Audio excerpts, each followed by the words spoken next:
Welcome back to Target MMA. I'm your host Rob, and I'm here to give you my hit list for UFC Sacramento.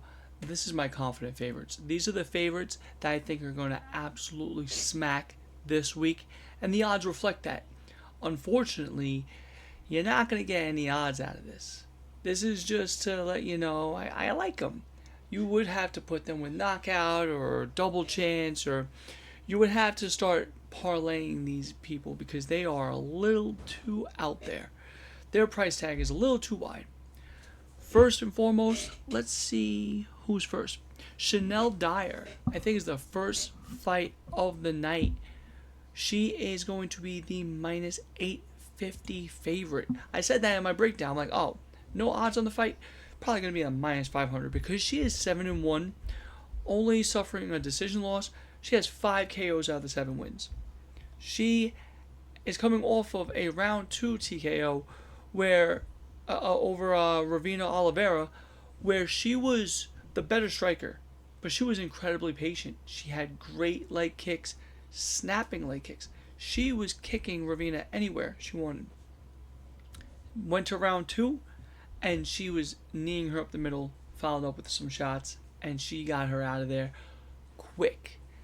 Now, she is taking on Elise Reed. Elise Reed is 8-5 in her professional career. She's been finished in all of her losses. 3 knockout losses, 2 submission losses. She's just not UFC caliber. She has 2 knockout wins of her own, 6 decision wins, but she just came off of a knockout loss. This is like a 1 + 1 = 2 scenario where I think Dyer is going to knock her out.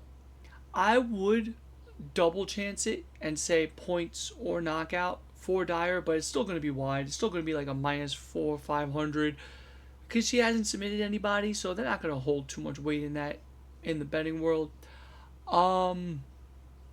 If anything, by knockout should be a decent price tag because it's still a girl to win by knockout.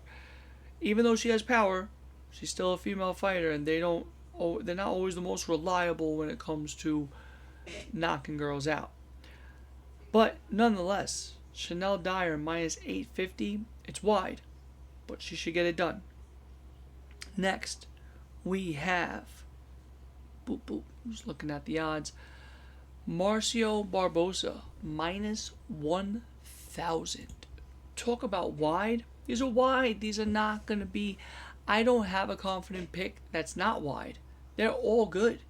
I mean, are we going to all fall into the same trap that we did last week with Molotech Oral Buy? Maybe. I think so. Maybe we'll learn our lessons, maybe not. Marcio, 18-2 in his professional career. He's been knocked out twice, but he's been knocking people out. Kill or be killed kind of guy. 15 of his 18 wins by KO, 2 submission wins, 1 decision win. He is coming off of that devastating knockout over Dennis Bazooka. His eyes were rolled back. It was a disgusting knockout. Now he's fighting Ryan Hughes. Ryan Hughes is 10-2 in his professional career. He's never been knocked out, never finished. He has 6 of his wins by knockout, 1 KO win. He's not that good. I mean, I don't think he's that bad, but I just think he keeps his head a little too forward for my liking, and that just opens Marcio up to knock him out. Marcio is a patient striker, but he gets the job done. Smells blood in the water, and he just goes for it. I like Marcio here. He should clear, probably first round knockout. Welcome to the UFC kind of thing for Ryan, but Marcio should dominate here. Next, we have Carly Judice. Carly Crispy Judice. She's crispy, quote unquote, because she is so technical and accurate.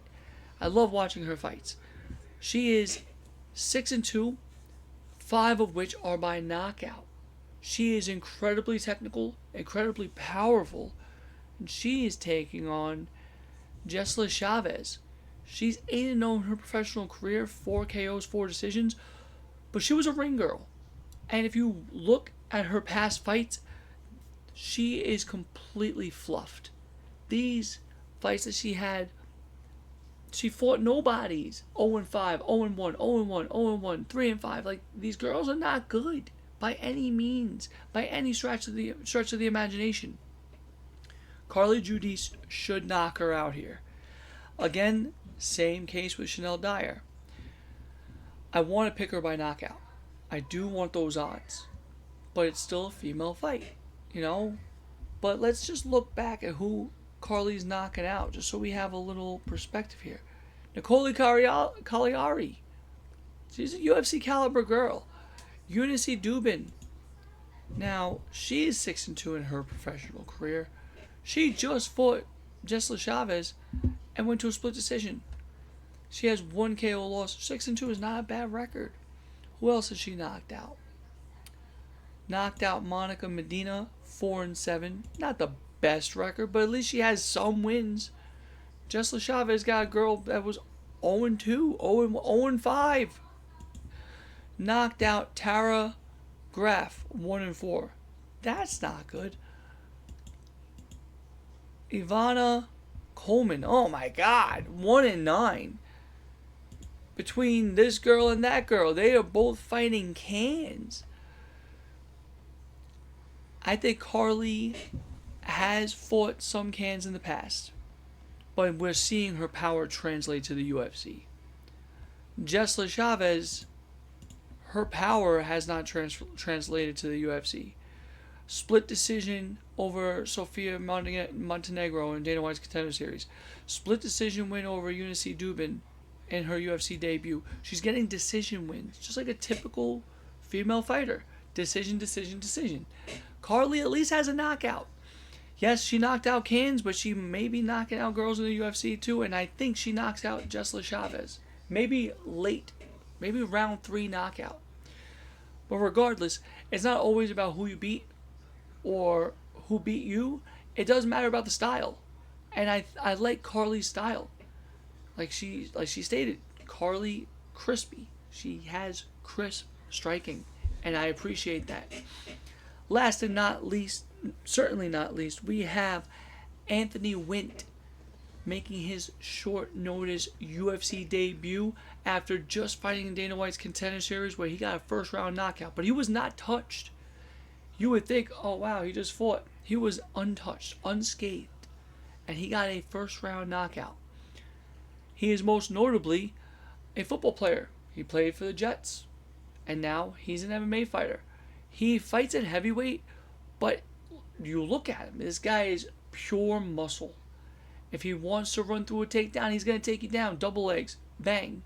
But he has first round knockouts. He has knockouts. 5 of 7 by knockout, 1 submission.